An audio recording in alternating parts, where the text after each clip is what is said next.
একটা শান্ত গ্রামে বাস করত এক সাহসী বিড়াল। নাম ছিল হুইস্কার্স, আর তার বিশ্বস্ত কুকুর বন্ধু ডিউক। একদিন দুপুরে জাদুময় বনের ধারে খেলতে খেলতে তারা শুনতে পেল হালকা কান্নার শব্দ। ঝোপের ফাঁক দিয়ে তারা দেখতে পেল এক ছোট্ট খরগোশ, নাম প্লপসি, পথ হারিয়ে গাছের নিচে কাঁপছে। হুইস্কার্স মৃদু গলায় বলল, ভয় পেও না, আমরা তোমার পাশে আছি। তারা দুজনে মিলে শুরু করল এক গোপন উদ্ধার অভিযান, কাদামাটি পাথর পেরিয়ে ফ্লপসিকে ফিরিয়ে আনতে। ডিউক পথ খুঁজে নিল, আর হুইস্কার্স পাশে থাকল সান্ত্বনা নিতে।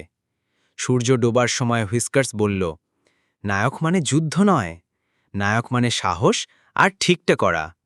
সেই দিন প্লপসি ফিরে পেল তার পরিবারকে, আর গ্রাম পেয়েছিল তাদের সত্যিকারের দুই নায়ক, ভালোবাসা আর সাহসে ভরা।